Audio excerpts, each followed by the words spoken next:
There is a specific reason why Gen X is often called the feral generation, and it has nothing to do with rebellion.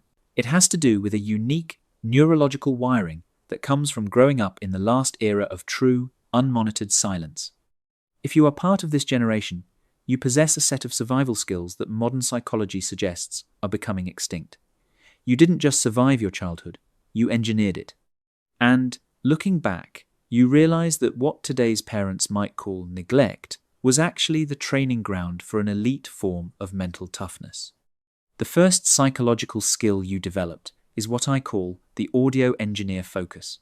Modern kids have algorithms that serve them music. You had to hunt for it. You know the visceral stress of sitting in front of a boombox for 2 hours, finger hovering over the record button, waiting for your favorite song to cycle through the radio rotation. You had one nemesis, the DJ. You prayed he wouldn't talk over the intro, because if he did, the take was ruined. This wasn't just a hobby. This was cognitive training in high-stakes patience. You became a mathematician of media. You had to calculate the exact minutes and seconds of every song to make them fit perfectly onto side A of a cassette tape without cutting off the ending. You learned that value isn't given, it is curated, calculated, and earned. This leads to the second thing, which is adaptive solitude. You were likely a latchkey kid. You came home at 3:30 p.m. to an empty house, unlocked the door, and walked into total silence. You didn't panic. You didn't feel abandoned. You made a butterbread sandwich, turned on the TV, and managed your own existence until the adults came home. Psychology calls this internal locus of control. Because there was no one to entertain you, you built an entire internal world. You learned how to be alone without being lonely.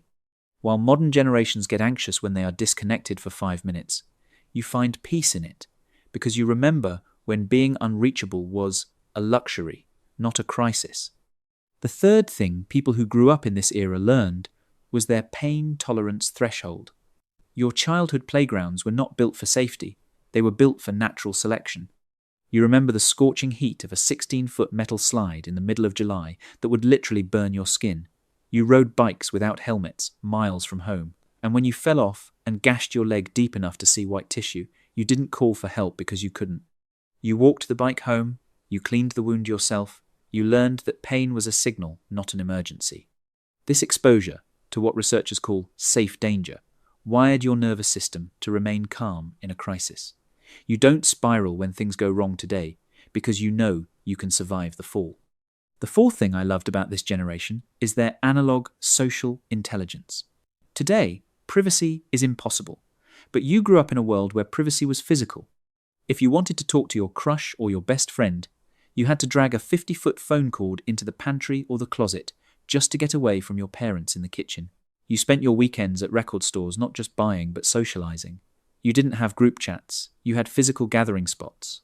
This taught you how to read body language, tone, and silence in a way that a text message can never convey. You built relationships that were ride or die because you actually had to ride your bike to their house to see if they were home. Finally, this all culminates in your defining characteristic, the buckle-up resilience. You grew up hearing "buckle up, buttercup" instead of "are you okay?"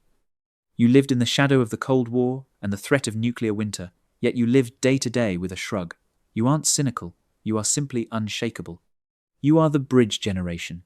You have the tech skills of the future, but the grit of the past. You are the only ones who can navigate a digital world with an analog soul. If you remember the smell of a fresh cassette tape or the taste of garden hose water, drop a comment telling us your experiences growing up in that era.